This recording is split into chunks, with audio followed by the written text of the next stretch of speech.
What's up, y'all? Welcome back to another episode of the Open Field Podcast. I'm here with the usual members. We got Kenya, we got Hefe, we got F Dot, and then we obviously have me in the building. Um, you know, nice little week of football. How are we feeling, guys? I'm good, man. Last week was a pretty solid week. Good game, some good games. So Yeah, definitely better than the week before. yeah. Yeah, this week was definitely more exciting. That's definitely true. So we'll start it off with our offensive player of the week, defensive player of the week, offensive rookie of the week, defensive rookie of the week. Just lock back in. Um, Start off with F dot. Put you on the spot first. Who was your offensive player of the week this week? Um, my offensive player of the week. I know this person lost, but I don't care. I'm going Jason because he went crazy. Yeah. Like he keeps having 100-yard games, 100-yard games, 100-yard games. So shout out to him. He's clearly taken away this receiver one of this year at least, as far as yards and stuff like that. His route running is very elite. He's just looking really good. Sam Darnold's getting the ball. You know, Sam Darnold had a terrible game. He had 4 picks. He still was able to produce against a pretty solid defense. So, ciao, Jason. Hefe. Oh, I'm gonna have to go with Josh Allen. He whipped our ass, bro. He whipped our ass. Yeah, Josh Allen's a good pick. That's a good pick. Kenya. I'm going Bryce Young.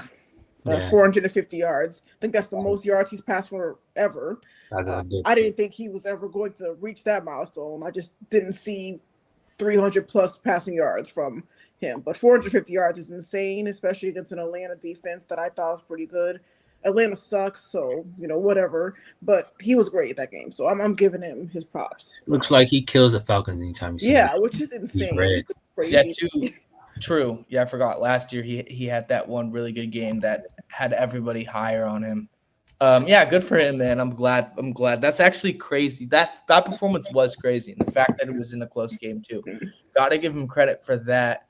I would probably go. I'd probably go Bryce, but I'll just name somebody else that's been balling all season that we haven't talked about at all. Trey McBride. I think that's actually the best tight end. Not to put me on the spot or anything like that. When he said that Tyler Warren best tight end. I do believe that there's an argument for that, but I would take Trey McBride. He's been freaking unstoppable this year. Like he really is probably the most underappreciated player in the league. Like he just doesn't get talked about. I feel like It's been a rough quarterback, situation over there as well. So he's still He's been never able, had a good one. Yeah, and he's never had still cooking. Yeah. yeah, he's still cooking. So that's So you got to give him credit for that, bro. Like, yeah, he's a demon, all around demon.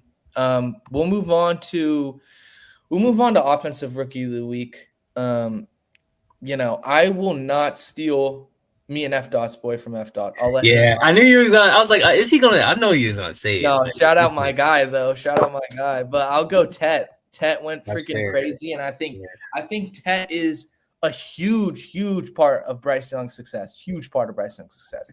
Like Right. having a number one out there that you can rely on, that you can throw over the top. As basically, it's almost like throwing Tet the ball over the top is his safety net. Because when he gets pressured, he sees a one-on-one. I'm just gonna let it go so I don't get sacked here. And then half the time it works out, half the time it doesn't work out. Like the route running has been way better than I thought it would, which is another reason why if you be looking at tape, especially in the preseason, that stuff can get you. That stuff can ruin you as well as it can make you if you're making those takes. Because I wasn't impressive with the separation, and he's been way better in the regular season. So got to give it to him for that. But Kenya. I cannot think of one. Pat, wait, can you skip me for right now? Yeah, Hefe. All right, Dot, go first. And then, Sorry. You know, I'm going with my boy Trayvon Henderson. 3 touchdowns. Okay. Yeah, receiving yards, rushing yards. Forgot. Mike Vrabel's finally not being a bot. It took 2 running backs to get season-ending injuries for him to get some touches. I understand that he's not the best in the pass pro, but he's too electric of a player not to be getting a lot of touches on this team. Like the offense looks explosive with him in the backfield. And he's balling. He's been balling these last 2 weeks. He's been putting dope, man. So hopefully, his production keeps going up, and I love to see it because we've been talking about him this whole off season. We had a high hopes for him, and now he's showing out and producing. So it's good to see. Would you guys believe that Travion Henderson has more than 100 rush yards? He has 100 more rush yards than Ramondre Stevenson does this year. If that's that point right there just actually pisses me off even more because we're already we're 11 weeks in, and he's haven't been getting the first reps. And he still has more. He still has more. That's obviously it's that big game that helped him, but Ramondre also had a big game at the beginning of the season. That I can't remember. Wait. Yeah, so Ramondre has 280 yards this year rushing, and Ramondre has 492. So he has 200 more. Wow. 4.9 yards per attempt and then 3.4 for Ramondre. That's crazy. Kenya? Is Sean Tucker a rookie? No, he's second year. Damn. That was He had a good game too. I cannot think of But, another like- one right now. Wait, I have a question. I didn't know those other running backs in the Patriots were season-ending injuries. Yeah, Ramondre Damn. not coming back or Gibson. They're And gone. shout out to Gibson. I think Gibson I think he exceeded Oh, all that one. expectations. I think he exceeded who he is as a player when he played. Yeah, he just had fumbling issues too. Though. They both had fumbling issues. Yeah, he had some big plays, especially that kick return at the beginning of Yeah. the season. What's up to everybody in chat? Not a lot of the rookies had Owen, not a yeah. lot of the offensive rookies had a big year. Not that I can think of right now. So we'll just stick with I just think the one thing, like Mike Vrabel is 100% NFL coach. He's one of the best in the league, and like I'm trolling when I call my bot. By the no, way. but he was being a bot for that. That's the one blip on his tenure this year. They're 9-2, so you can't complain. But all I'm saying is like we were hanging on the table for this man. What's up, Marley? For this man to play. Me, B, and F dot specifically, I can remember we were all saying that he should be playing like 100%. And the fact that it took you this long, he must have done something. Like, look, run blocking run blocking or pass blocking is a huge part of being a running back. It's a fundamental thing. You can't get on the field if your fundamentals are bad. But when you have two running backs that your number one running back can't make big plays. He just can't do it. Unless it's a 10-yard hole, he can't do it. So I feel like that hindered them, but it really hasn't because they're 9-2. They got lucky with their schedule at the beginning of the season, but shoot, you have a guy like this now, it just makes Drake Mason. Josh Allen just took a nasty hit, bruh. Nasty. Oh, shoot. man. I didn't But, see it hit, but I looked up and he's on the ground. Oh, he looked bad. Jeez. But Kenya, who is yours?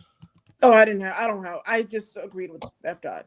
Okay, so you got Travion too. Hefe, do you have anyone for your rookies specifically? Yeah, my bad. It's definitely Trayvon, bro. Henderson is a dog, bro. That boy, he balling, bro. He is balling. Yeah, God like, damn. dude, Tet deserves that's it. Ooh. Tet also Ooh. deserves it, and Got Tet's crushed. been good this entire year, and I think that's also a reason why it's like Travion hasn't really played, and now he's bugging out. So like, gotta give it to him. But Tet also has been freaking incredible. He might win Rookie of the Year, dude. Like, he definitely has a shot. I would still take Emeka because I think Emeka has been more valuable, but I think it's like severely close. Bro, when No, I Emeka don't gets help, he's gonna go crazy, bro. I think Like it's you all- gotta think, it's some Mecca and Tez out there right now, bro. Hey, man. I don't But know. I think Ted that's is the just- thing. I Shout out don't to know if Mecca, he's man. more valuable, but Ted has saved Bryce on multiple occasions. I don't know what that offense would be without him. So you can argue the valuable thing, but Yeah, I don't know. Look, I haven't watched the tape on Tet on the Panthers, but I know that from what it looks like, the Buccaneers are just, or teams are just playing, okay, we'll let anyone beat you but Emeka. We'll literally let anyone true. beat you. And it's really cooked their pass game, dude. Like, we'll talk about the Bucs in a bit, but Right, I wasn't even trying to get to it either, we Mike. won't get to it. We won't get to it right now. We don't want to give Hefe an aneurysm or anything like that. But Okay. we'll get to that in a second, though. So we'll move on to defensive player of the week and start off with F dot. I know this person lost, but Miles Garrett. It's easy. Yeah. Yeah, 4 sacks. All right, we all Yeah, agree. 5 pressures, Yeah. 4 sacks. He had like Yeah. 4 tackles for loss. Yeah. Like he absolutely destroyed our O line. It was bad. He has Yeah. 10 sacks in like 2 weeks. He's on pace for 25 Yeah. and a half sacks. That would break the sack record that JJ Watt has right now. If he does that, he's gonna be in some crazy talks. But if shit, no, I ain't even gonna say nothing. I'm gonna wait on that too. Yeah, so it got to be Miles Garrett, bro. I watched that. Yeah, whole it is. He's throwing grown men, 300-pound men to the side, like It was it's really nothing. yeah. It's Yeah, sad. It's really sad, sad. bro. I want him out the AFC North, bro. Fat. Yeah. Joe Give me Burrow's it. worst nightmare, literally. Yeah, look, I think I said it. Actually, no, we didn't get to this conversation because the topic the day that I had it, but we can actually get back to it now, right now. Myles Garrett is the best defensive lineman I've seen from this generation, besides Aaron Donald and JJ Watt, and I don't think that it's like that much of a gap. I think he's within the tier of those guys, and you can argue that what's his name? That both of them had like better performances, single season performances. But if he continues this for another 3 or 4 years, like JJ Watt had the peak, but the longevity, I feel like Myles Garrett can top, because Myles Garrett is freaking he's a different type of human being. He's a different type of athlete, and he hasn't been injured at all really in his entire career. Nope. He's never been hurt. Nope. And Like he had one shoulder injury 1 year, like 2 years ago, and that was it. And I still think like Aaron Donald is a beast. And I'm not saying that Myles Garrett's better, but like Myles Garrett is the entire package. Like he's a 6'6", 6'5", 300-pound human being that can outmuscle you, but he literally doesn't even have to, because he can just bend by you with speed. Like he's ridiculous. Like I don't know, man. Donald was exactly like that too. Donald had the bull rush, and he had the speed rush. Donald had the hips too, bro. He got by guys so fast, bro. So fast. So fast. Yeah, like I think right now I wouldn't say that, but like I do think like if Myles Garrett plays till he's 35, no injuries, I think that he could have a legitimate longevity argument over them, because I don't see him slowing down. I just don't. He's just he's one of those guys, like I'm not relating him to LeBron, but like as a player, but like that body, that longevity, I just feel like he's just built different, dude. He's never been hurt, and he's showed no signs of slowing down. Every year he's gone better. Like he's literally a demon, dude. There's nobody. Can I throw another name I think that helped him, especially like this year, that kind of freed up some more space? Like I feel like Mason Graham on Mason Graham, I knew it, bro. Mason Graham, bro. Frees a lot of stuff up for Donald, man. Like that boy Mason Graham was getting active too. It won't show on the stat sheet, but he was a problem in that game as well. I noticed that. I mean, he's been a problem this whole season, but shout out Mason Graham as well, rookie. Yeah, I just 100%.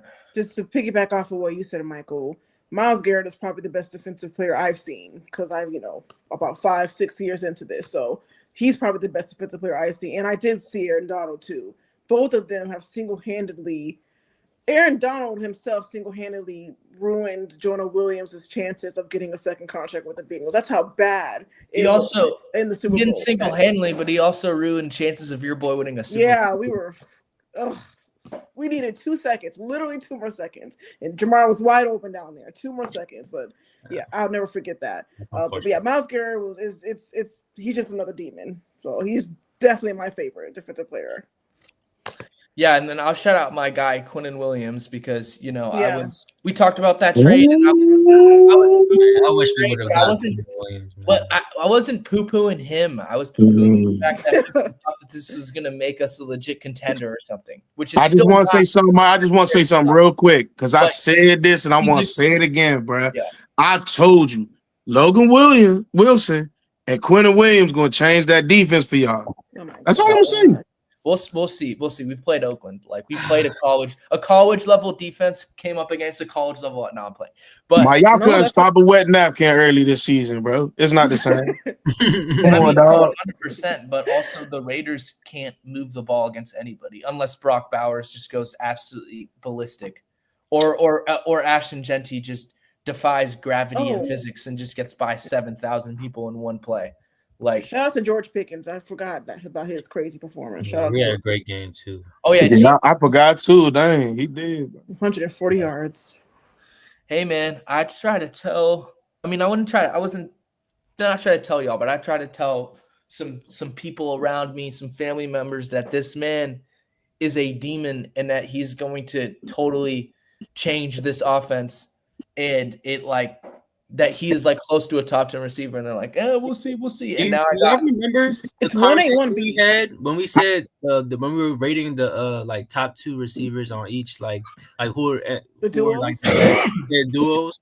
Bro, I feel like a few of us had that George Pickens and CD Lamb. Yeah, I did for sure. He was top I did 5 for sure. already. I remember when people still trying to play with GP, bro. Trying to act like, oh yeah, he just another Mike Evans, 1,000-yard seasons, all that, bro. I remember that too. Yeah, when the Rams got Devontae, we put them top 6, top 5. So, and I felt like I feel like before the season I liked GP and CD Talk to him, baby. I did too. I did too. Yeah. Oh, here we He's go. good middle linebackers, bro. He's good middle linebackers. We got Mr. J in the building. But yeah, no, that's true, Marley. I think Logan Wilson actually knows what he's doing as a middle linebacker, and like what's the name? Kenneth Murray, I think that's our middle linebacker. He's one of those dudes that he just doesn't know what he's doing sometimes. He doesn't fill the right gaps. He doesn't have the mindset. He misses reads all the time, like within the gaps. And Logan Wilson actually knows what he's doing. I just don't think that. I think that this defense is still super exploitable, but I will give them credit for going out and getting a difference maker. The problem is that you have 2 defensive tackles that you've got within the last year, and you re-signed another defensive tackle that Inosa Dikizua, who hasn't really lived up to expectations. You're paying him over $20 million. So that's also why I was angry, because now we have like 3 defensive tackles. Maybe just, hey, Quinnen Williams, just get on the edge.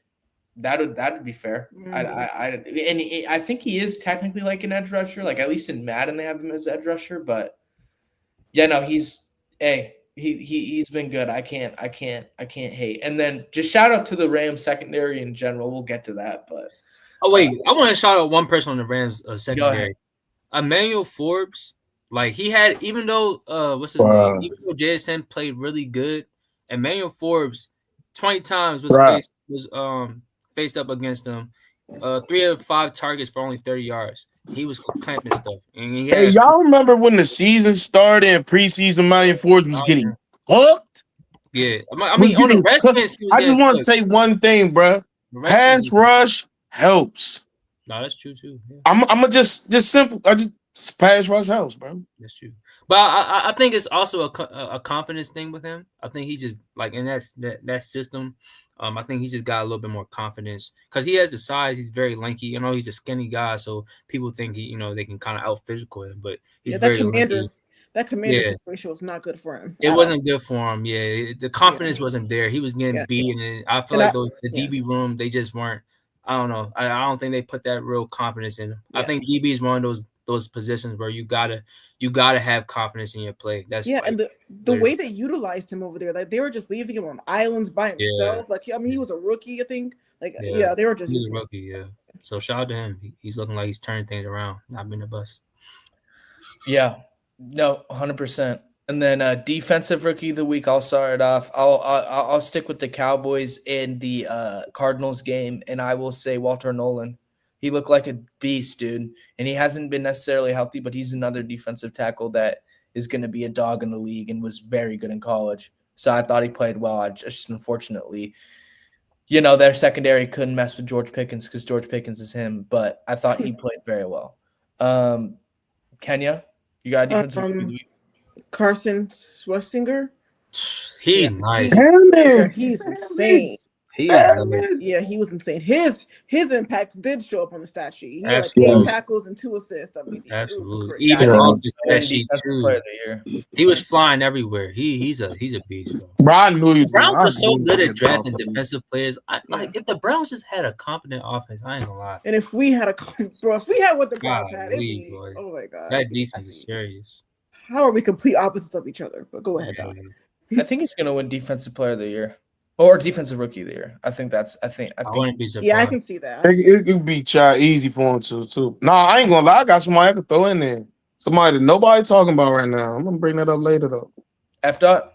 I'll probably go Mason Graham. I'm gonna stay with the Browns, bro. I feel like the Browns had like a crazy defensive performance against us, honestly. And lost still. That sucks. Yeah, they really did. They had a great defensive performance. So I'm gonna go Mason Graham. He was killing. Jay, you got a Defensive Rookie of the Week?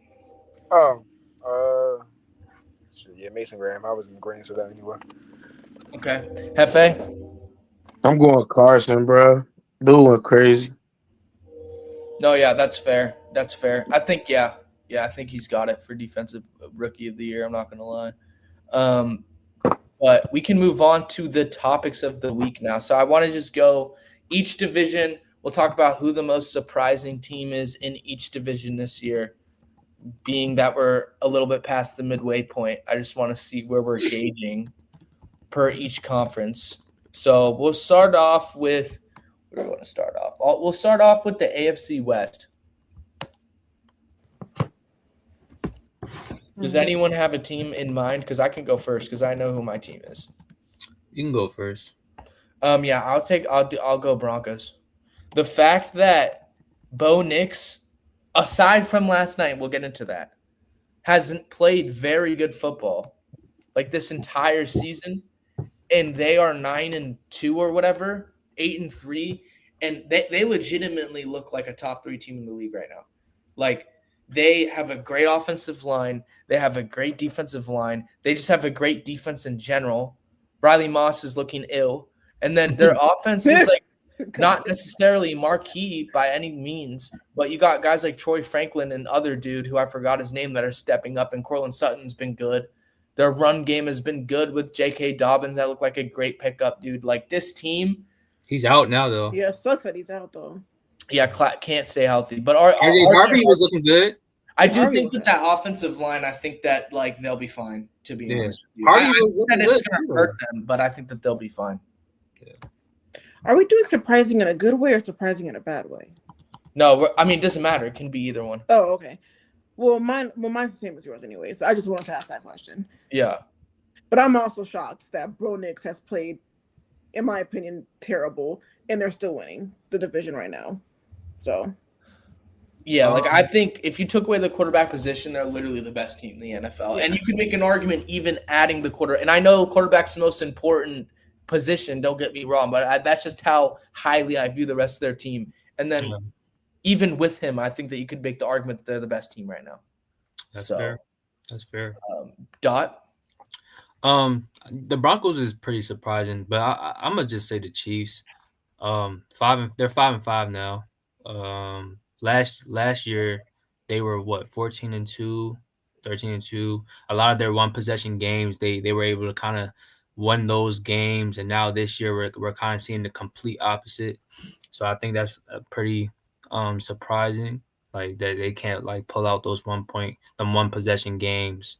That they kind of looked inconsistent throughout the season with Patrick Mahomes play, especially these last like 3 games. Because earlier, I mean, he was playing pretty good, but now he's kind of like looking a little bit inconsistent. I think the defense has been very, very, very inconsistent. In some games they look pretty good, in some games they're just like, what's going on? I think the receivers again, Rashee Rice was good, but now Worthy is just like non-existent. Guys like, and then after Worthy is just who else? Who else do you have? They're gonna start game plan behind Rashee Rice, making sure he doesn't get the ball that much. And Travis Kelce is, he's older now. So that team, I mean, I don't know. The playoffs in the AFC is going to be tough because there's like a lot of teams that are kind of like fighting for that in the hunt type of position right now. So it's going to be tough. And then you have like the surprising teams like the Colts and the Chiefs. I mean, the Colts and the Broncos that have these crazy records, but then the same divisions. So it's going to be tough for the Chiefs. It's going to be uphill battle, similar to the Ravens. Same records, 5-5. So yeah, the most surprising thing for me is like Look, we've talked about it in previous episodes. Like Mahomes, we talked about it on PC yesterday. Like Mahomes, you can make arguments that Mahomes hasn't been the best quarterback when you just look at performance. Then I will go back and say, well, situation hasn't been good. I Yeah. think the last 2 years, I think like he wasn't eye-poppingly good, but he had that ability to play good enough. Like I wouldn't call it mid, but it's just like he wasn't killing you, Yeah. and then he was making good plays throughout When the they game. needed to. Games. Yeah. But now it's just like these last 2 games, he's been bad, and he's also had back-breaking interceptions in both of them. Yeah. And it's bad like, ones, too. I don't know. Like the Jaguars game was different. The Jaguars game, I felt like he played very well. He just had a really bad interception, but the rest of the game he played well. But these last 2 games, he just hasn't looked good at all, and has also made terrible plays. So it's just like that's been surprising with them. And then I do think that they're just taking away Rashee Rice because Travis Kelce popped off. Don't get me wrong, but I think Rashee Rice not getting involved is a big problem. Yeah. I feel like he needs to be involved, and or Thornton's just got to step up. Oh, and they have no run game. I mean, they have probably the worst run game in the whole league. So Patrick Mahomes is the run game. Yeah, Patrick Mahomes has what? Doesn't I heard something? He has more rushing yards than he's leading the team in rushing yards. Yeah, that's crazy. I mean, that's insane. He shouldn't be leading the league. Leading his team in rushing yards. They should have went and got Brees Hall. They should have just. It's also like third round pick was not too much to give. That's not too much to give. You can't get any big plays from your run game, like none, like zero. None. Like there's just no dynamic ability there at all. There's just no dynamic ability, and it's just tough. And the thing is, Michael, I don't know how they're going to be able to sustain this, even if they do screech it out and get to the playoffs. If you don't have like a competent run game in the playoffs against these AFC D lines, I mean, I don't see how they could possibly like win. I mean, unless Patrick Mahomes have his dark magic and they somehow, pull out a game, but running the ball in the AFC is important, man, in the playoffs. Taylor Swift needs to start letting them cameras see her again if they want to have some more or luck. Yeah. Yeah, no, I feel that. Jay, who's your most surprising team? Man, I was waiting. Yeah, it's the Chiefs. Y'all know how I feel about the Chiefs. You know how I feel about Patrick Mahomes. I'm distraught. We're gonna put it like that. That's I'm distraught. A lot of stuff is going on wrong in life. But I do want to say just real quick to F. Dot's point. I did call out the coach was going to be good with Daniel Jones. I said it's a test run. I was like, I think Daniel Jones can pull it off. I just want to put that out there. I was right. As for the Chiefs, though, okay, well, we'll get to that, though. Like coming into the year, but coming into the year, I feel like I was confident behind the Chiefs. I was confident how Patrick Mahomes could play. I'm not saying he's going. I'm not going to just outright say he's playing like trash. But there have been a few games where he has played like trash, far above Mahomes. Yeah, but I feel like in different instances they could probably get away. Like maybe different teams get away with it. But just knowing who he is and what he's capable of, he's nowhere near the peak that he needs to be at right now. So that's a surprising thing for me, honestly. Hefe? I know they riddled with injuries right now, but it's how good they jumped out. How fast they jumped out there, how good they were when fully healthy. And that's the Chargers, bro. The Chargers is like, they really got something to look forward to next year. They just hit for this year, but they got a squad, bro. They got a squad. I like the Chargers. Man, that O-line is god awful, though. Yeah, and QJ's been... They lost. Everybody died. They lost. I know. Oh, that's what I'm saying. They had, bro. When they was healthy, bro, they was the main thing we was talking about, bro. They was the main thing. I think the fact that QJ's been non-existent has destroyed them. Yeah, the second half of the season, absolutely. That was the big play guy down the field. Now you're not getting that at all. Now he's just dropping stuff and he's just not getting involved at all. And it's just that is a big problem. It's especially when you have no O-line, you can't go methodically down the field every single drive. It's just you're gonna get sacked eventually. You need some big plays if your offensive line is hurt. Also, I haven't heard a lot about like Ladd. The few Chargers games that I have watched, he's looked good, but I don't know. I feel like he's had only a couple like really solid games this year. Yeah. So that's definitely no, I agree. So we'll move on to the AFC North. Yeah, we'll move on to the AFC North. Hefe, who's your most surprising team in the AFC North? Hey, skip me. I'll be back. Skip me. Skip me. Okay, Jay, who's your most surprising team in the AFC North? Myself when I say AFC North. Yeah. I got it written down. I have my whole point behind it. Honestly, so part of me wants to say the Bengals, but that they got the injuries. So if I had to really settle, it's the Browns. Not because I expected them to be good. It's just knowing that I expect them to be garbage this year. You think they would try out and lab more things and not wait this late to the season to have switch out starters and things like that. I just feel like I expected the Browns to take the situation they had and approach it a little bit better, and I expected the trades they made to pan out a little bit better than what it did. Like I said, I didn't expect them to be good. I just expected better front office work this year from the Browns. That's fair. F dot. I'm going Homer, man. I'm going with the Ravens. The beginning of the year, starting off 1-5, definitely wasn't on my bingo card.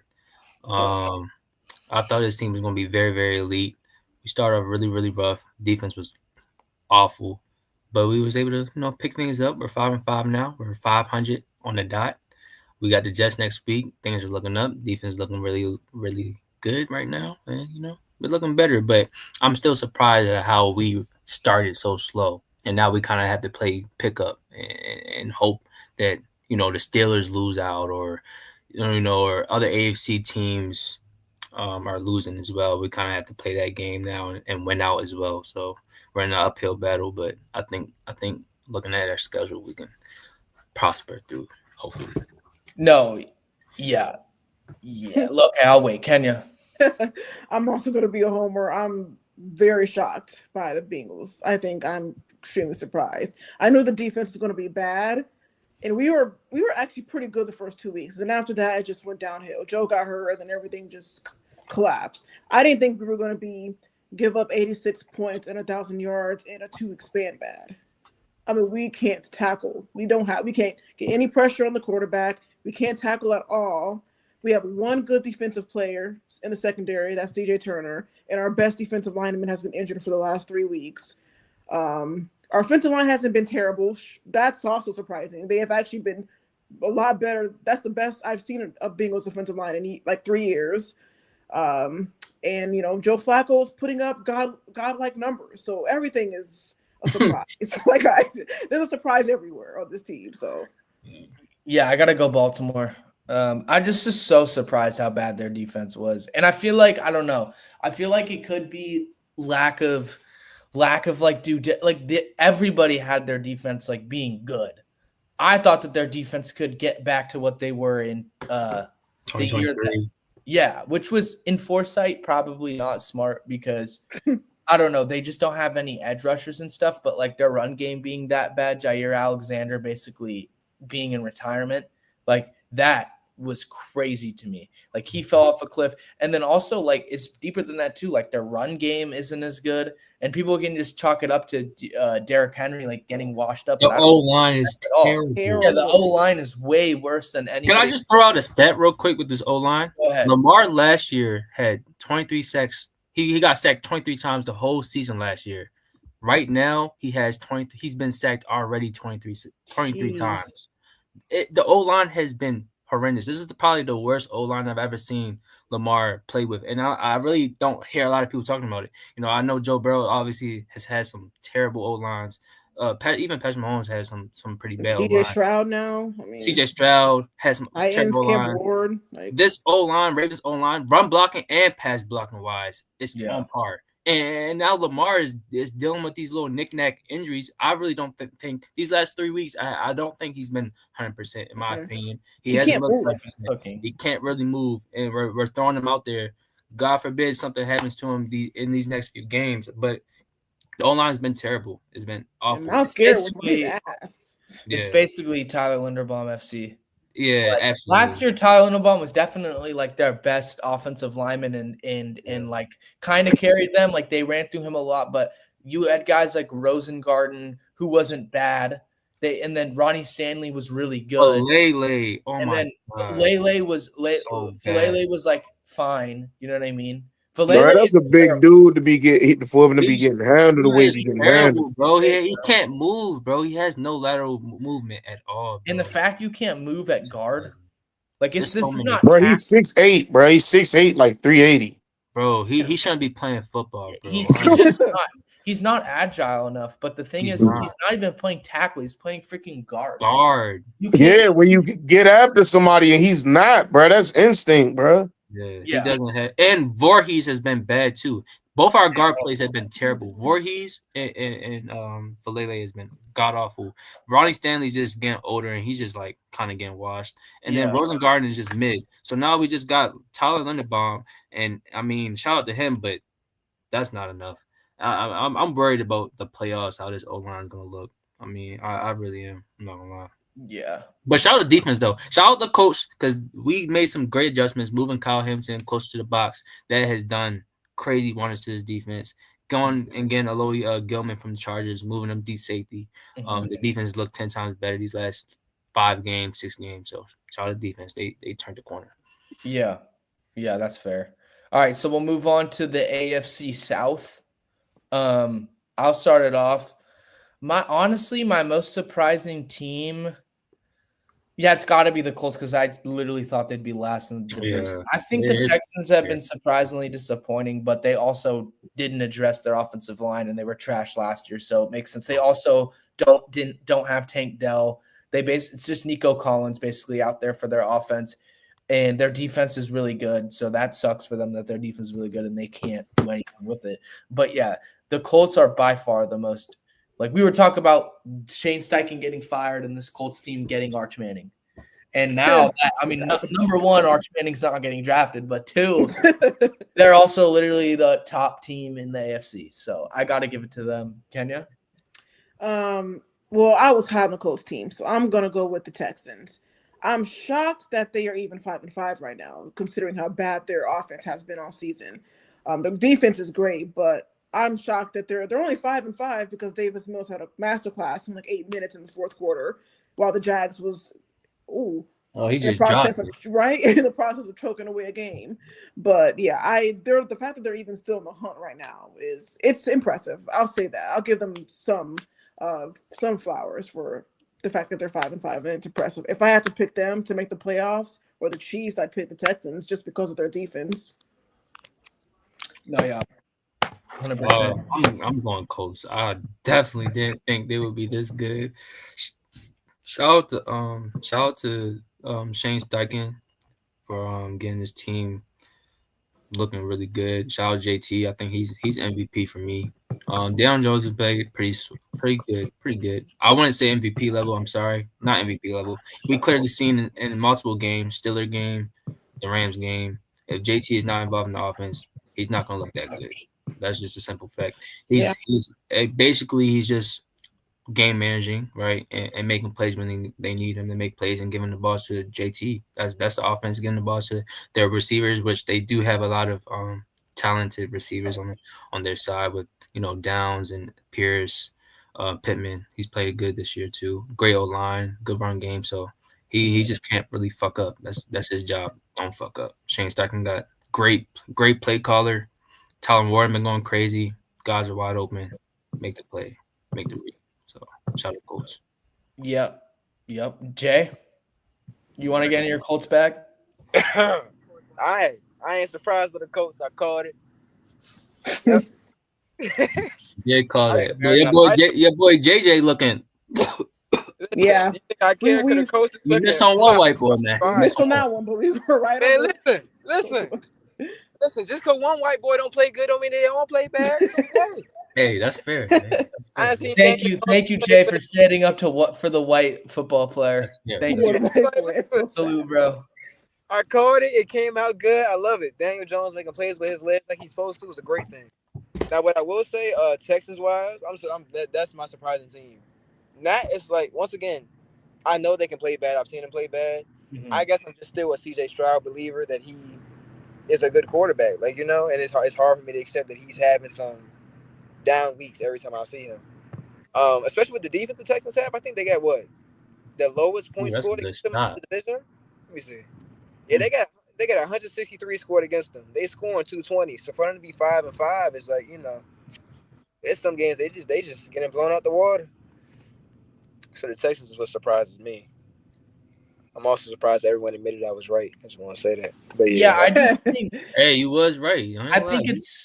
I think it's more sad that the Texans suck because their defense, I don't Yeah. feel like that their defense is like legitimately elite, and I don't think that it's gonna last past maybe next year they'll have it too. It just depends on how long Daniil Hunter can play like this. And like he's just old. So it's just like at some point he's gonna fall off a cliff, but I don't know if it'll be next year or the year after that. But like they have a young defense besides him. So but I think the biggest part of their defense is their edge rushers. That's that duo makes it so hard for teams. And then obviously they have Mr. Stingley back there too. So like a dog.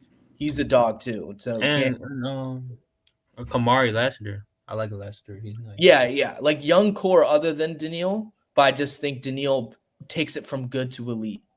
And you lose a guy like him on the edge with Will Anderson, and this defense could not like they're holding teams to under 20 points every single freaking game. Every single game. Man, look at this Bills game. I mean, they 3 field. I mean, they're the Browns. That's what they are. They're just another version of the Browns. Other than the Jags, who might be the weirdest team of all time.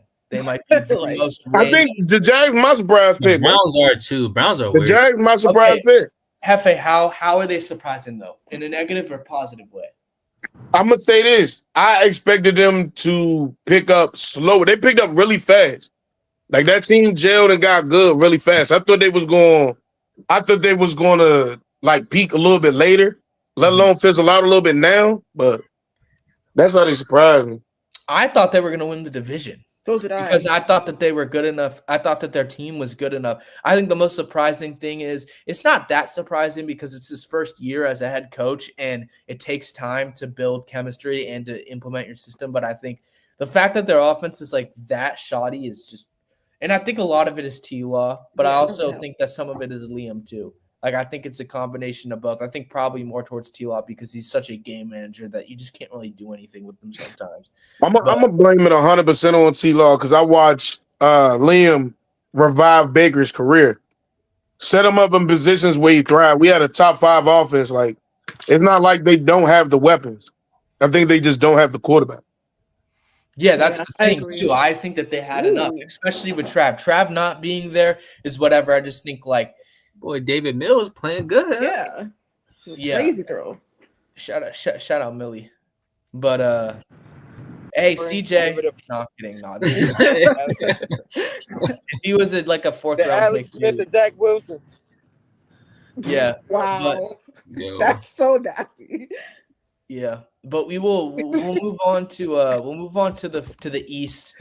I think it's going to be the Patriots for most people. It's got to be the Patriots. Actually, I was high on the Patriots this season, so it won't be the Patriots. I was high too.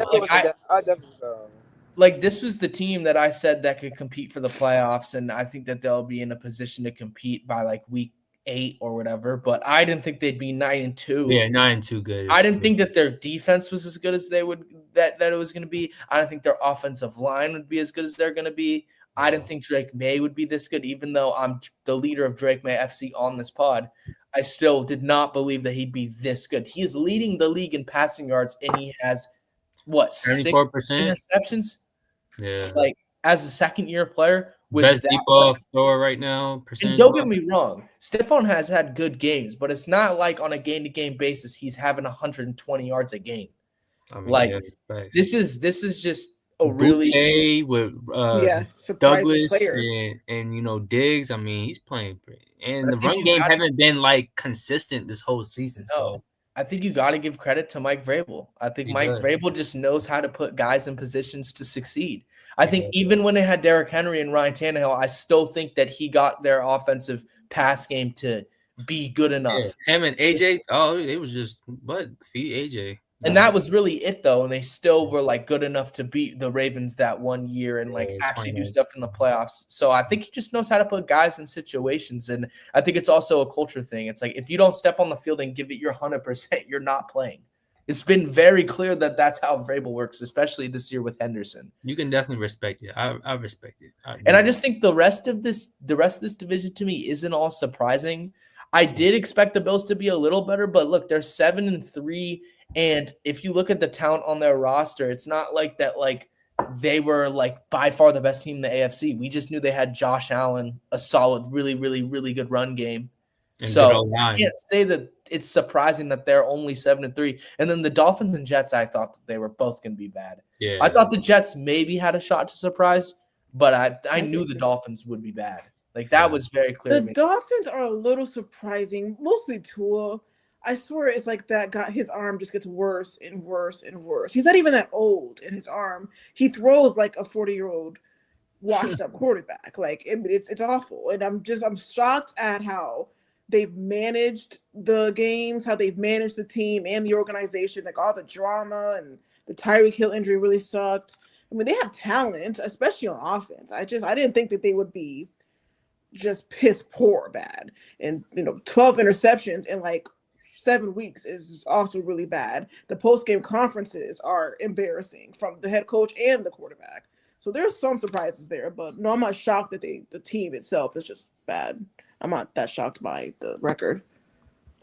Yeah, that's fair. F. Dot. You actually made a good point. I was gonna say the Dolphins as well, but it might be the Patriots though. I'm not gonna lie. Because I was high on the Patriots, but I can't say I would. To be 9-2, 9-2 though. No. 9-2 is kind of like even with that schedule, being 9-2 is actually crazy. yeah. Like last year, they had no offense. Their offense was horrible. Yeah. Now they're like their offense is I good think enough. Mike Vrabel should be in those Coach of the Year convos. I think he might win it. I'm not gonna lie. Yeah. I think Shanahan had if Shanahan figured out a way for them to make the playoffs or finish first in the division, I think that he would win it because the fact that they're that injured. But I think now that I don't know if they will make it, and I think now with the fact that the Patriots are literally tied with the best record in the league. Well, I think they actually are. Do they have the best record in the league? 9-2. Yeah, with the Do the Broncos? Yeah, so it's The them and the Broncos. Yeah. Come on, bro. I think he has to win it. and the Crazy. Eagles, right? Isn't the Eagles? No, they're 8. Eagles are 8-2, but basically the same thing. Yeah. Unless they The lose. Colts are also 8-2. Yeah. What's it called? Oh no, Josh. Jay? Josh threw a pick. Not Oh, that It they're was bad. tipped. It was tipped. This is though, another. dang, pick 6. It's like another- bet. This Go is ahead. one was like the off-season. No, not the off-season, but the front office moves are what shocked me about the team. Did I expect the Jets to be great? No, but I thought they had potential to be solid. But I mean, when I see Quentin Williams and Sauce Gardner get moved, that's just where like that. When it comes to being shocked, that's kind of where I'm at with it. To completely bomb the defense, especially someone who y'all stout so highly, and then keep Garrett Wilson. It's just I don't know. They surprised me just off the trade deadline. Just that alone. It's not like I expect them to be good, but once I saw how their season went downhill, I definitely didn't expect them to get rid of those 2 pieces right there. Yeah, that's a good one. Like, That's a bad throw, though. That's a bad throw. Here's my thing. That pass rush getting to him, bro. I feel like they sabotaged their defensive future to a degree. That's a terrible throw. Yeah, that's a bad throw. He He's threw it gonna right pick it to him. anyways. Yeah. Oh, that's horrendous. Oh, Josh Allen is coming back. That just He's gonna throw some bad picks these last couple Yeah. games. No one's talking about how bad his play has been. I'm not gonna lie to you. Like he picked it back up last game in that Bucks game, but Honestly, bro, he did not, bro. I ain't even gonna hold you, bro. I ain't even gonna hold you. He didn't. He took advantage of our special teams allowing 40 yards per return, bro. I know they was returning everything. 40, bro. The shortest return I think was 42 yards. But Mike, both of those picks last game was like bad. Like I know that's what I mean. Like, So it's just like, yeah, but he locked in though. He was able to lock in. So because that's who he is, bro. He's that talented to where he's gonna Yeah. throw 2 picks and still get 6 tutties because he's That's just true. that That's talented. true. That's Josh Allen. That's what you gotta love it or hate it. It's Josh. Yeah. All right, Hefe, who's your most surprising team? Bro, the pass surprised me, but I ain't gonna lie, bro. I expected Miami to be bad, but they are bad. Like, they're worse than I thought they was gonna be, bro. They're worse than I thought they was gonna be. Yeah, I just knew that they'd be this bad. I just wasn't surprised. I honestly kind of surprised on how like Jalen Phillips has rebounded. I thought he was done because he's had that one ACL tear in college and then he had another terrible one. So I think he's surprisingly good, but I kind of just saw the writing on the wall with this team. They're Like, like disturbing to watch bad though. It's not as it's just disgusting. well, Tua is clearly just lost as a player. Like, and they're also just not good. Like, I don't know. It's just their gimmick offense is been figured out, but I can't even blame McDaniel because I don't know what you're supposed to run with him. Yeah. What can you run other than the offense that they're running? I think another place is surprising for them. I think A-Chain is like a top 10 running back now. And I think Waddle still got it too. Like they're wasting Waddle over there. I think that they should fire. I think that they should just rehaul. I don't know. Like they're gonna keep McDaniel. I don't get that. Just rehaul. I mean, rehaul, keep McDaniel fine, but rehaul. I mean, the problem is that they can't trade Tua, and it is what it is. But if I was them, I would just tank it and just see Phil retire. No, but wow. No, I wouldn't. That's so too far. But is what it is, I guess, man. Like, what you gonna do? Right. But yeah, so we'll move on to the NFC. We'll start off with the NFC North. Most surprising team for me is, I think, Bears. Yeah, they've been surprising. Like, I don't know. We can get in the Bears, but I think it's the Lions because the fact that your offense was that good and then like your offense looked really good the last couple of weeks and then or not the last couple of weeks, the first couple of weeks of the season, the first 6 weeks it was good and then the last 5 have just been brutal. These last 2 games like bad. That surprised me. Obviously, look, they lost their OC, they lost their DC. But I still think the offense is talented enough to be able to withstand this stuff. Like I do think a lot of it goes on to Jared Goff's shoulders because I think if you have an elite offense, then Jared Goff is a great quarterback because he limits turnovers and he can get rid of the ball fast, all of that stuff. But if stuff isn't working and you need him to play make, it's either going to lead to him making some really high-level throws with his processing and anticipation or having really bad interceptions or having a really bad completion percentage game because he's just getting sacked and has to throw it away because he can't move. So, yeah, I think that they're probably the most surprising. The Packers are like, I thought their defense would be elite, but they still had the same offensive problems to me.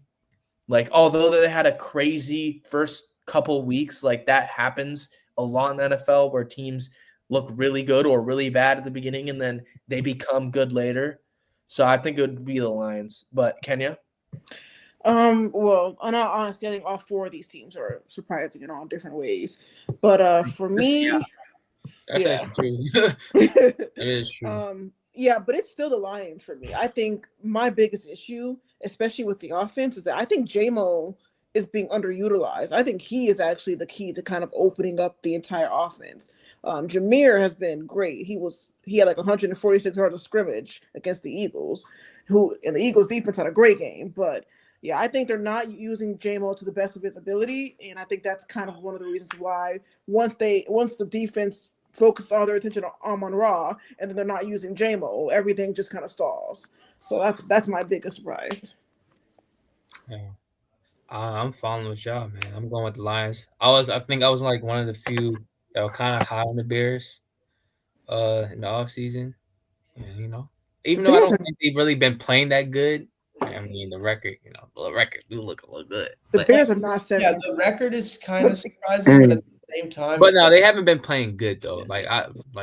They haven't. Yeah, they've won a bunch of really close games against teams that aren't that good. So that's really not surprising. And I'm not like it's also that they're not like a trash team. Like they have talent on their team. It's not like they don't have talent. Last year they were so disappointing because people thought that they were going to make the playoffs because they had talent.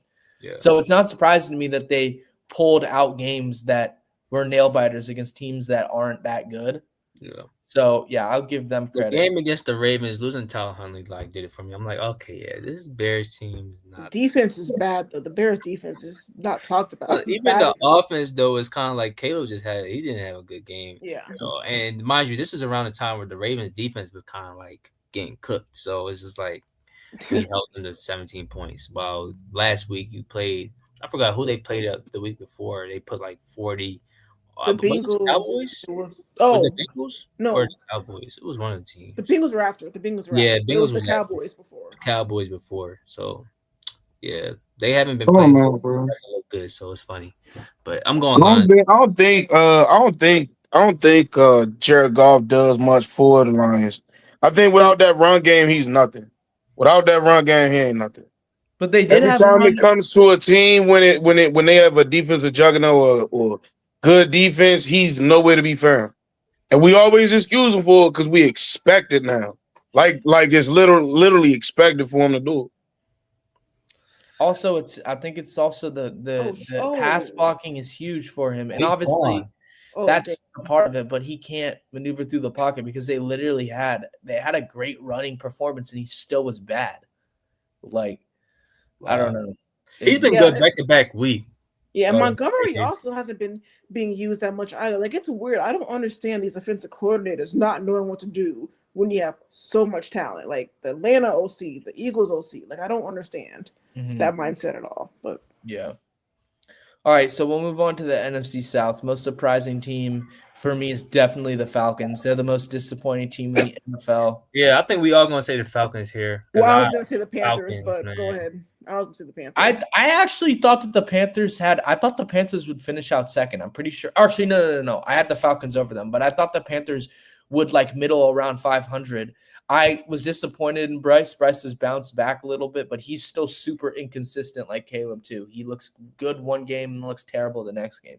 But the Falcons, to me, the fact that they never got their run game really going other than against the Vikings that one game, the fact that Michael Penix has just been like hard, like he's just been bad. Like in these last couple of weeks, it hasn't been as bad, but he just hasn't been as good as I thought he was.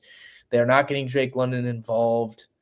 Like, I don't know. This team is just it's just super disappointing. The fact that their defense is solid and they have 195 points scored this year. Ooh. Wow. That's lower than every other team in the league but the Saints. Damn. That's crazy. With that offensive talent. You're telling me they can't do better than that? It's not even like it's freaking Drake London or bust either. Like, for their pass game. So I would say the Falcons 100%. Do you want to go into the Panthers though, can you? Yeah, just a little bit. I think they're surprising just based off the fact that they're in the playoff race right now. And the fact that the Bucs are as injured as they are, the chances that the Panthers can win the division is a lot higher now. The Atlanta Falcons are so bad. The Bucs are injured. Like they could potentially win this division. That's what's going to be shocking. The Buccaneers always find themselves in this position they have the last 2 years, where they're kind of fighting to win the division at the last second. I don't know. I just think when the Bucs and Panthers play, it's going to be a little trap game-ish for the Bucs. Yeah. We'll get into that too. Hefe? This is exactly how I seen this division going. I remember specifically you, Mike, and specifically you, Dot, when I said that the Panthers would be second in this division. Y'all laughed at me. I didn't laugh at you. Right. I just No, y'all laughed. Y'all laughed. It was on episode 60. I said I will remember, bro. I said I will remember. No. I'm telling. Look. I ain't gonna lie. I definitely laughed at that. No, I remember. It's cool. I appreciate you keeping it a G, Dot. But look. No. Wait, Hefe. I'm gonna let you go. But No. Let me finish talking. I knew it was gonna go like this. I literally seen it going like this. I literally told y'all, I said Atlanta gonna start off hot. They don't got the depth to maintain. I knew we had depth. I seen the depth that Carolina had drafted. I knew the Saints was gonna have a hard time identifying themselves. I paid attention to all that, but okay, so you're done. The only team I'm surprised about is the Saints. Tyler Show has actually looked good the last couple weeks. Oh, come on. They're 2-8. Let's relax.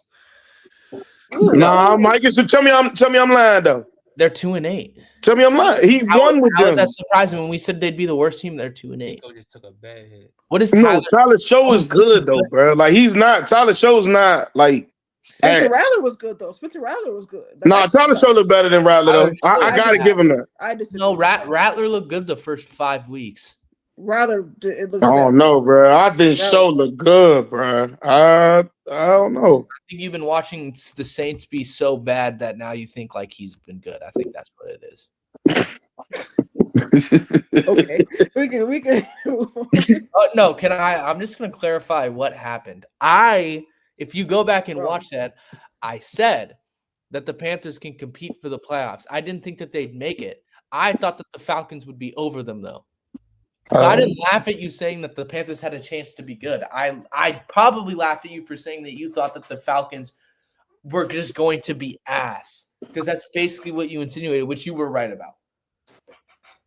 Yeah. So that's the clarification. Did I crap on you for saying the Panthers could be good? No, but I crapped on you for saying the Falcons would be bad. So I guess it's the same thing. But I was about to say that, Mike. Thank you, because it's the same thing, bro. it's wrong though. But you saying that I thought the Panthers would be bad. That I specifically laughed at you for the Panthers. All right, cool. But I knew the Panthers would be good, bro. I didn't even think Rico Dowdle would be what he is right now. I ain't even gonna hold you. Definitely not. I'm not. And you said their offensive line could be good, which Yeah. I don't think that I was like that. I don't think that. Yeah, you remember that shit? Yeah, I did say that. Yeah. I did. Okay, let's see. Oh yeah. We got to finish these divisions. All right, let's run through these. Oh no, there's one more. NFC West. There's two more. Is there two more? Oh yeah. The East, NFC East. Who cares about the NFC East, bro? Okay. No, that one's a good one. Yeah, it is. That's NFC West. I will go. Yeah, I'll go the 49ers. The fact that they're 7-4 and that injured with Mac Jones, I think that's Wait, so you're surprising. 7-4? Yeah, it's still 7-4. It's insane. I don't get how, but crazy. So Mike, if they make the playoffs, Mike Shannon's winning Coach of the Year. He has to. I don't care about like Vrabel. Fair, your team isn't injury riddled. Your team isn't battered with injury. Yeah, like, that's fair. That's very fair. But no, yeah, I think the Niners, and then also Sam Darnold's been surprising. Other than last week, I think he was playing great football up until last week. Yeah. Hey, hopefully that's just like Sam Darnold had his bad performance in the playoffs. Hopefully that's just his one bad performance this year. You know what I mean? Unless he has to play the Rams. Tells me he's gonna go in the playoffs and have a bad game. I don't know, man. I'm not a believer. No, I can see that. I'm not gonna lie. But I love the Seahawks team as a whole, though. I love the Seahawks team. We'll talk about that, but that wasn't even an excuse. Like, it's not even like he was getting pressured like he was against that's what I'm LA. saying. Like, he was just making terrible decisions. All day, bro. And I think that pass rush just got to him, bro. And he was trying to make plays because specifically on that play when he threw the pick to the trying to get the ball to the tight end on that short hitch. He tried to anticipate where he was because he looked down and then tried to look up and try to dump it off. But Buddy ran in front of him. Yeah, it wasn't like Verse was killing him on the blind side though, like he did. Yeah. Like he was just like he was getting a little, but he was struggling on stuff with the pressure that he was doing well on the whole year. That's why I feel like it was just like more on him than anything because it wasn't like they were getting free lines to him the whole game. Yeah, but you got to imagine, Mike, when you seeing that pressure against 4 and it's like they blitzing you and you still seeing everybody drop back, that's probably what was messing them up, bro. Yeah. I just think that I seen him do that similar stuff and play well. That's why it's just, to me, there's no excuse. Texans offense looking good, man. Yeah. But yeah, Kenya? Bills defense. Yeah, mine's the 49ers for basically everything you just said. The fact that they're 7-4 and they lost 2 of their best defensive players out for the season. Mac Jones has looked great. Defensive line hasn't been terrible. The wide receivers, I think, have been a surprise with Jennings. The other one, I can't think of his name. And Kittle, obviously. Kittle's still the best tight end in the league, in my opinion.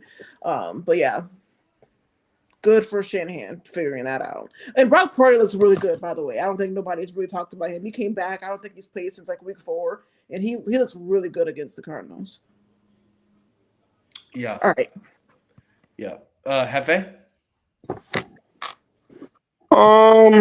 Man, I know y'all probably gonna call me crazy for this.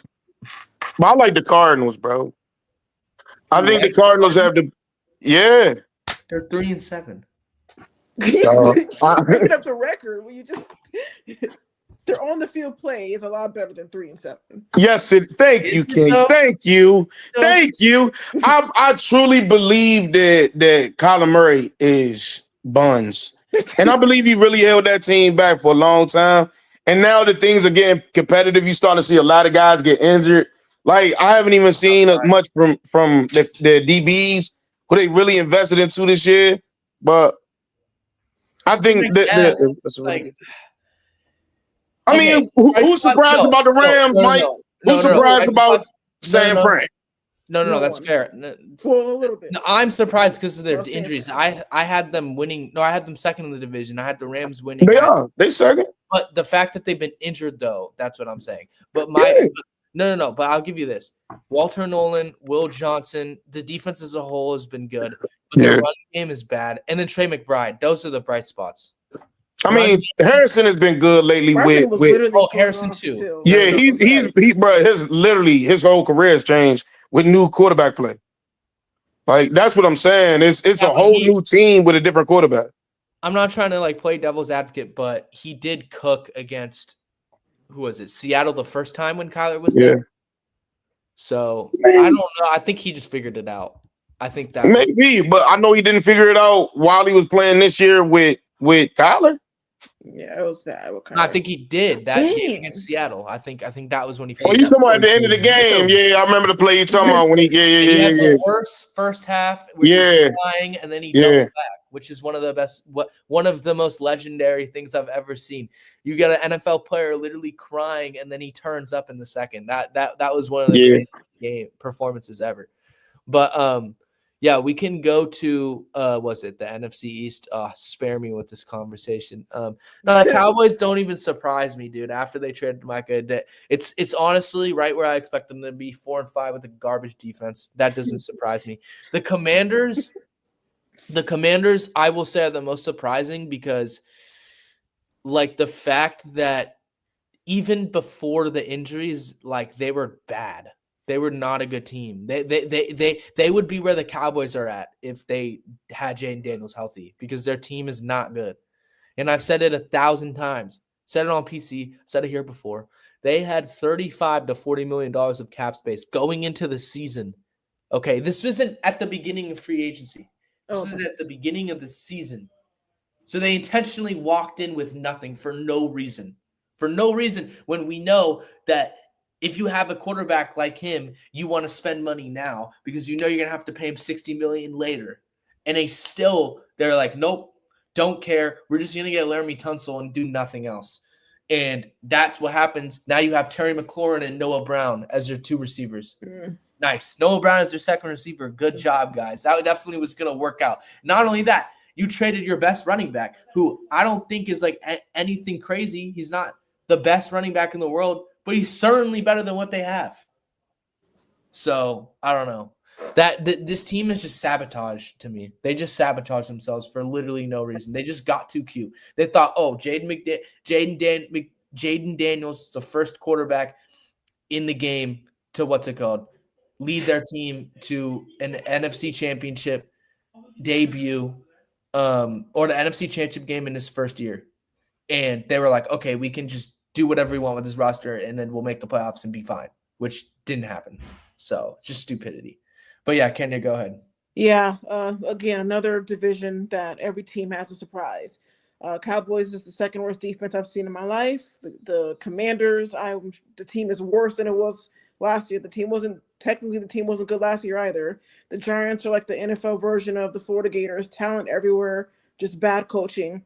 For me, the biggest surprise is the Eagles offense. I'm getting real tired of the Eagles offense. I mean, the on-the-field drama, the off-the-field drama, the media drama, the OC is bad.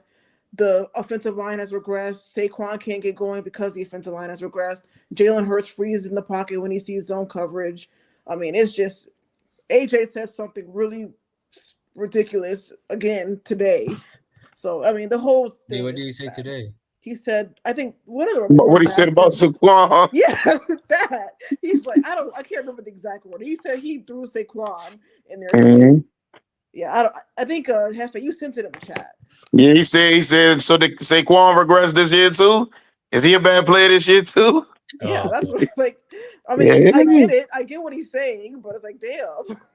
Because he He's not didn't. a bad Nobody's player, regressed. bro. It's just the offense is bad. This is why offensive line is running backs are Oh, contingent boy. on their offensive line. It's been a thing all of football history, and it is starting right now. Also, when they can just stack the box on you because you can't figure out the offense, the pass game, then Fair just point. ruins it. Even though last year they were kind of doing that too, because like their offense, their pass game wasn't that there wasn't elite last year either. Yeah. So they kind of had the same issues, but their They had offense Mekhi Becton, find and a way to Mekhi make- Becton was the best running blocker on there. So they lost him, and then everything else just went to hell. I mean, also Dickerson hasn't been healthy. Yeah. I think And Lane then Johnson went out too. Like Lane Johnson's old. Mailata's just had a weird year. Like he hasn't been. I was super high on Mailata. I thought he was like the second best offensive tackle in the game, and he hasn't been that. Well, no, because I got Penne and then Tristan Wirfs. But Tristan Wirfs was first, Hefe, before you get mad at me. I ain't even saying that, Mike. I ain't saying that, I dog. thought he was third. But yeah, he hasn't been the same this year, which is tough for them, but is what it is. Yeah, their OC just sucks. Like, bro, I don't know. Sirianni needs to chill, bro. Sirianni's got to relax on who he hires, bro. It's kind stop of hiring defensive ridiculous, bro. coordinators. Like, I don't know. Just don't hire your buddy if he's not good. I don't know. Oh, yeah. Also, I feel like the drama, though, is just the Eagles media just – like, the Eagle media is just Overdoing smart. it, bro. Yeah, they're just kind of overdoing Like, it. I can't I think Philly gonna be real shallow come playoff time. I don't think they're gonna be the same team. They're stepping up and doing what they doing to everybody now. Like That's the the Lions, problem. I can see that. The Lions, they do that. But I think the Rams gonna be better come playoff time. Tampa better come playoff time. The Well, also, Packers, too, that Hefe. depends on health. They got so many guys in and out. Also, too, Hefe, good point about the Rams because they played in CenturyLink in the snow last year. Yeah. So that also was a big reason why they won that game. I'm not saying that they weren't the better team, but if they play in LA or they play in temperatures where they could actually throw the ball at a higher level, it might have been. But that being said, Quinion Mitchell, Cooper DeJean have been really good. Yeah. So I think it's And going to their linebackers, they have like one of the deepest linebacker core with Dean and the Kobe Dean. Kobe Dean been balling too, by the way, bro. Yeah. And I think LA has to play some. They have to play Cameron. some playoff teams, and I need to see how they play. Also, Adoree Jackson, he looked actually pretty good last game. Yeah, I know wasn't that everybody bad. was shitting on him the beginning of the season because he was getting cooked. But shout out to him because we shit on a lot of players when they do bad. So when they're playing good, Yeah, we got it. Yeah, especially corners. We got to hold it down. But yeah, no, I 100% agree. I think if they lock that up, dude, their defense can be as good as it was last year in the playoffs. Like I can definitely see that. Because other than that, that's really their only problem, and their lack of edge rushers too. Their lack of edge rushers is concerning. But the fact that Carter's been killing though, like that definitely negates it. But in the playoffs, like I don't know. In the playoffs, when they Jalen Phillips been nasty too. Yeah, again, Jalen Phillips definitely kind of helped that out on the edge rush. I forgot. I hate my Bucks for that, man. I didn't really watch that Lions game. No, that's on me. Yeah. So you get someone like him, who I thought was cooked. Now you get someone like that. Like this defense could actually compete. But I do agree, if they can't figure this offense out, I don't think it matters. I really don't, because. Yeah. If their passing was like this in the Super Bowl, they wouldn't have. Mahomes might have done that little comeback thing that he always does. Yeah, they may have not gone out to a 30-point lead in the third quarter. It may have been like 20-3 in the third quarter. You know what I mean? Yeah. So, yeah, I think these playoffs are going to be one of the most fun playoffs because this year has kind of been a weird year and honestly kind of a down year for teams. But the fact that the parity is so like you don't know, you can't definitively give who's the best team in either. Especially in the AFC, I feel like the AFC last year was kind of like that, but the NFC was very clear that the Eagles were the best team. It was basically just, is Jalen Hurts going to do enough to win? But they had Saquon and their defense was good, especially after like week 6 or 7. And I think this year, like, it's way different now. It's way different. Like the Eagles are still finding a way to win games, but I don't know, man. If you go up against all a team needs is a 14-point lead, bro. If they play like this, their offense keeps playing like this, and some team gets up to a 14-point lead and they try to do that tush push stuff down the field, bro, that's gonna some lose. noise. They need to stop that. Didn't but that work? But that worked against the Giants, though. I think it was the Giants, right? Got out to that lead, yeah, because 4 times in a row. Right, but if you go up 14 points, 3 scores, you can do it 4 times in a row. It's just going to screw them over because the clock burns. I mean, against the Rams was up big on them, man. They were able to kind of, get the that offense. That was in my opinion, Matt Stafford's worst game, though. And he didn't. That was a bad horrible, game. But he missed. They could have had. He missed Devontae Adams on a slant wide open on the 3-yard line. That would have won them the game. And he also didn't have some good plays early in that game. That's fair. That is fair. So, and I think that also Jalen Carter was not playing well at that point. Yeah, that's fair. He was not in shape, as what I heard. So yeah. Hefe, do you have a surprising team? Yes, Mike. I'm gonna piggyback off what you said, dog. You set it up perfect. Mine's is the Commanders. I expected the Commanders to win this division. You walk in with $40 million in your back pocket, like you about to go home with it, like it's your money. When you could have spent it and actually brung some guys in and acquired some real talent. I believe what they had. I was like, shit, they must got who they wanted. Just to look like this, bro. You cannot, to do something like this is stupid. You look across the table, you play Philly twice a year, Dallas twice a year, and the Giants, even though they ain't much, they still give you a hard time 2 times a year, and y'all don't do nothing. Yeah. It's stupid. It's stupid. It's stupid. Yeah, the defense is bad too. I mean, they gave Dan Quinn the everything bad. You got Daniels elbow breaking on TV because he got to get out the pocket because he ain't protected. Defense not good. It's bro, literally nothing's good about them. Not the receivers, nothing. Yeah. F. Go ahead and then make it quick too because I want to get in these 2 topics before we hit the hour-and-a-half mark. I actually don't have any surprises, honestly, in this division. This division is basically going as I thought, as far as seeding wise. So, all right, fair. It's fair. We can move on from this, and then we'll start it off with. I'm trying to think where we go from here. We can talk about Shedeur for a second. He had one of the worst starts in the history of the NFL, or not. It wasn't even a start, but it was a debut. It was bad. It was genuinely bad. And I'll just start off and say this. Look, he was horrible. Like, he was bad. But at the same time, like, that interception that he threw, like, not only was it bad on his part, it was obvious he wasn't prepared to be in that game. And that's not an excuse. That's just actually what happened. You see that throw. That was a miscommunication between both of them, which tells me that he didn't have the proper preparation to go into that game. It may be on him, but the fact that he's got 0 first-team rests and he just got put in there, like, Dylan Gabriel. Did Dylan Gabriel get hurt? That's what happened, right? Yeah. Concussion, yeah. Yeah. So, obviously, they didn't expect it, but you give your second-string quarterback 0 first-team reps when you have 2 rookies. Makes no sense, and it's just Kevin Stefanski, bro. He's won 2 coaches of the years, but I don't know how much longer you can have him coaching this team because you can say it's not his fault, but I don't know. There's too many bad years and too many wasted defenses aside from those 2 coach of the year wins for me to justify him having a job after this season. And I don't think it's just his fault either, but I mean, I don't know. It's just been a complete regression from this offense in general. Does anyone else have any thoughts on Shedeur? I just got one quick thing. Watch this game. I think Shedeur, it was just a lot of pre-snap stuff that he was just having problems with. We were sending a lot of blitz packages. We were blitzing him a lot, and he just wasn't kind of making those changes pre-snap, especially having that communication with the line, sliding the line down, or whether side he's reading.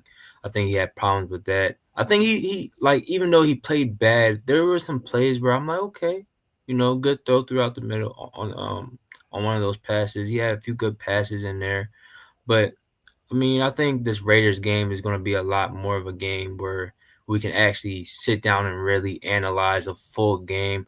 I don't think it's necessarily fair to just totally bombard him in like a one half of a game where he really wasn't. You can clearly see he wasn't prepared. I mean, no first team reps. That's crazy. So, but I mean, he still played bad. No excuses. But I think this game's going. I don't lie. This probably is the biggest game of his career. Like this is against the Raiders. I mean, a team who haven't looked good at all. He should go out there and at least show. So he don't really gotta win. I feel like it just shows us that you can play. That's another point. Yeah, no, it's also way deeper than that. Let's say Dylan Gabriel recovers and they start him and he has another bad performance. It might be the end of him in the NFL. At least for, like, he might not get another job. Like absolutely. This is like his biggest game ever. I would say it was a lot of pressure.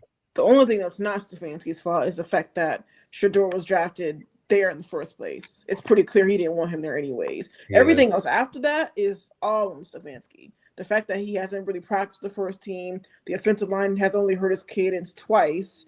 I mean, he was clearly not on the same page with any of his receivers. The Ravens defense knew it, which is why they kept sitting pressure over and over again. I mean, he was just unprepared, and that is mostly on the coach. So, yeah. The only thing I got to say is one thing that was on Stefanski's head is the play calling. You could have slowed it down a little bit more than that. Like, I understand you was trying to get it going. It's the NFL, cool. But, dude, if you know he ain't never had a single rep with them, let's slow it down so he can at least get in the game. At least try to anticipate some throws, like some simple timing, something. Like, I don't know, man. I feel like the play calling could have been better. I don't think he hates Shedeur. I think him and the GM are at odds, and like it's just very petty to not give him any reps, and I think that's why he'll lose his job because it's like a fuck you to the GM manager. They might both be gone, but I think the fact that you don't that you give him 0 reps is just a message to the GM that you're pissed that you drafted him or the owner, because it was really the owner's idea. So I think like it's a big FU to the upper management, and I don't see how he survives after this. Honestly, I just hate that the Browns even drafted him to begin with. Like this was like the worst case scenario for him, bro. It was a money thing. Yes, but we also have to keep it real and like, dude, he denied. He told Baltimore to not draft him, and that would have been a good situation for him. Like, but at least a coach like John that would have given him reps and believed him a little bit, because I don't think John would ever do something. Only behind Lamar. I hear you on that, but it's just like behind Lamar, you know you're gonna be there for years, like dog. I mean, Geno Smith. I mean, why not?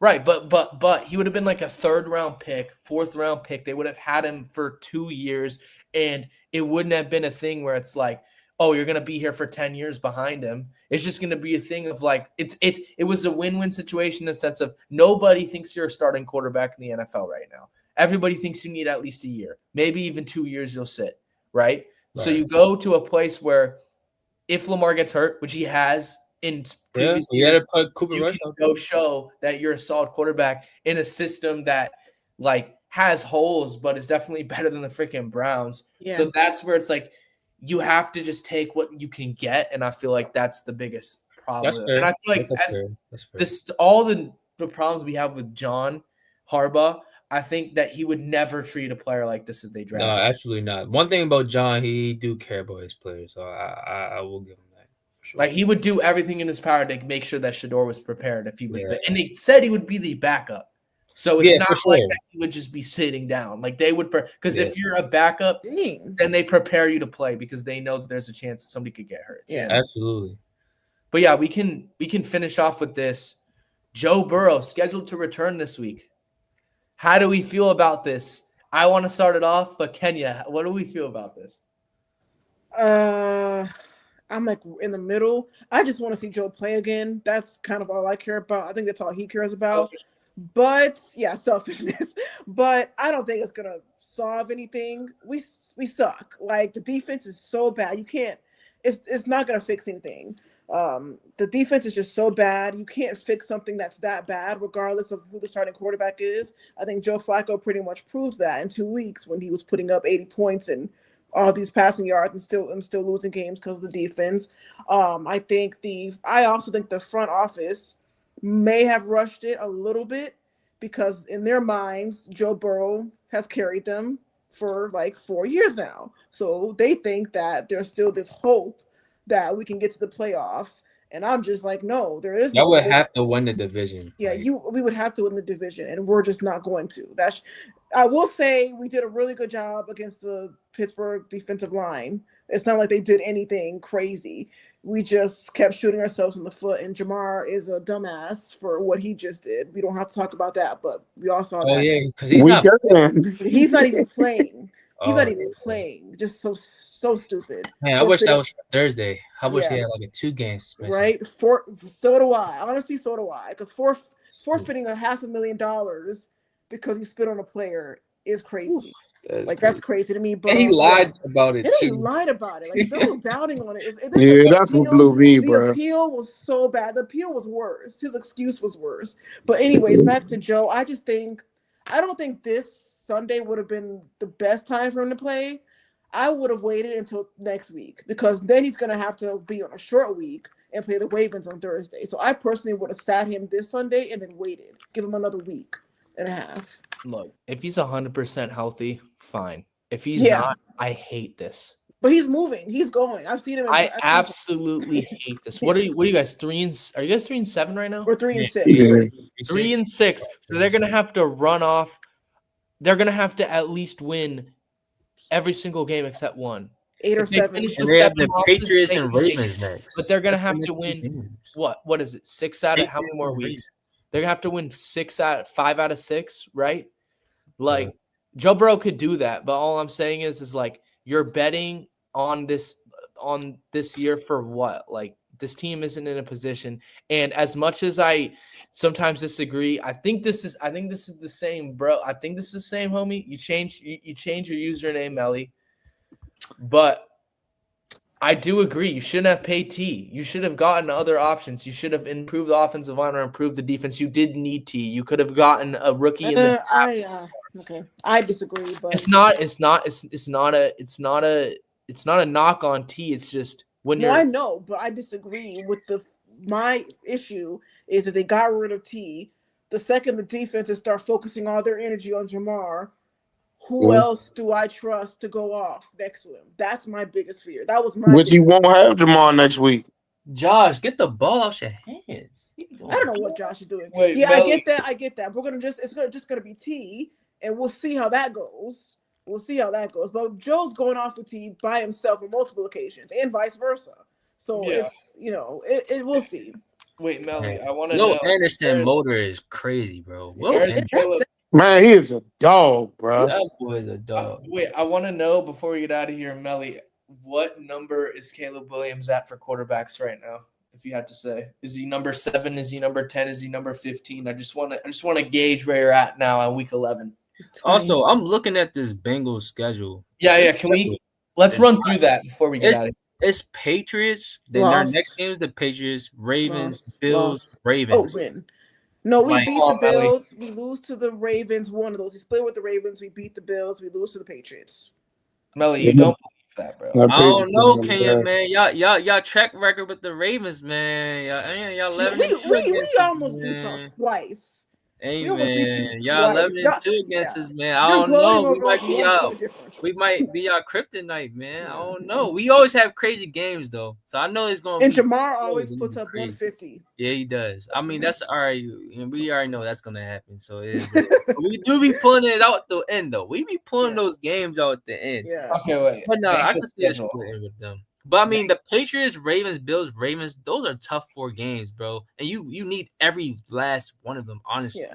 I do believe that they can beat the Patriots. I actually do. I just think that the Patriots are gonna lose again. Defense is so much better. Like the offense, number 1 run stop, Mike. Number 1 run stop. Yeah, but they don't even run the ball. They can't even run the ball anyway. I could see Joe going. Actually, no. You can see Joe throwing on Gonzalez and Carlton Davis. On the first game back. Back.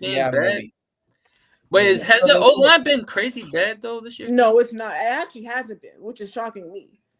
It hasn't honestly been that bad. Like I can see why they're trying to bring Joe back because they play the Ravens twice, and if they somehow find a way to win twice, they could actually make the playoff.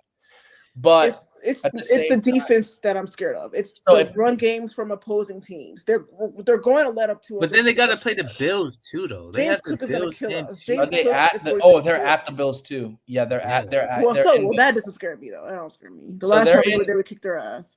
So they play at home against the Patriots, then at the Ravens, at the Bills. So I don't know if they go 3-1 in the next 4 weeks, then they have a shot. That's all I'll Yeah, say. for 'Cause sure. then they for sure. play the Dolphins and the Cardinals. Which I mean, look, Joe Everybody Burrow is could him, bro. Joe Burrow He is him, bro. could. They could go 3-1.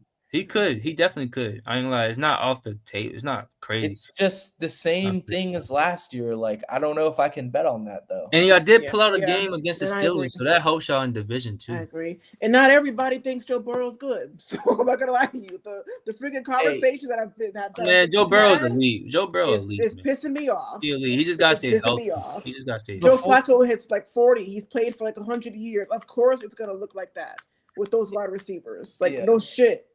Hey, before we get out of here though, just to this comment. Do you know that meme that's like who's gonna tell him? Like that who's gonna tell him meme? Because gang, your QB ain't even the best QB in that draft class, bro. There's no way Not you even can tell close. me. Okay, exclude Jade Daniels from the conversation, which I still think he's better. Okay, He hasn't you been playing. cannot tell me after this year that Caleb Williams has played better than Drake May, my guy. Nope. You can't say that. He Really hasn't played better than Bo Nix though, because Bo Nix had a great year last year. Yes, I do remember. You're talking about the worst defense in the NFL at that point. What is this point? What Like, did he do? I would hope, bruh. I would hope you might be the most overrated player. So your quarterback who has come up against multiple bad teams and bad defenses. He had one game against the other worst defense in the league where he popped off. The rest of them, nobody mentioned Bo Nix, Melly. Nobody said Bo Nix. Why? I did. Bo Nix? Oh, I did. I said he's not the best quarterback in that draft class. You can't tell me you guys have gone up against multiple teams that you barely beat, where Caleb Williams has played shoddy at best. I ain't gonna lie, saying Drake May is overrated might be the most burnt out thing I've ever seen. So have you guys, Melly? You guys have played bad teams too. Do you want to go over the schedule? Because the now Bears lost to the Ravens with Tyler Huntley at quarterback, bro. He's got me invested into this conversation. And I said Bo Nix was better than him. I'm the one who said that. He's got me into this conversation. So you guys beat in this run. You beaten the Raiders by 1. You beat the Commanders with no Jaden Daniels by 1. That's all I need to know. You beat the Saints fair. You lost the Ravens by 14, and their defense sucks. Then you beat the Bears in Caleb Williams' best performance. Shout out to him for that. You barely beat the Giants. You barely beat the Vikings. They barely beat the Bengals. I'm just trying to I'm just trying to knock your logic a little bit. You say that Drake May has played all bad teams when he's actually played legitimately well in pretty much all of those games. But then you're saying that Caleb Williams is the second best quarterback in the league when he's played shoddy at best against teams that are just as bad. Facts. Shoot, he might not be better than Davis Mills. They both be bad teams, but the point is that Drake May's been more consistent, and you can't argue that. That's That's the worst team, worst offensive talent. With the worst offensive talent, in my opinion. Caleb has way more talent on his offense. Your team he just got another receiver this year. Your team has Rome Odunze. Your team has DJ Moore. Your team has a solid run game. Your team has Ben Johnson. Like, come on, man.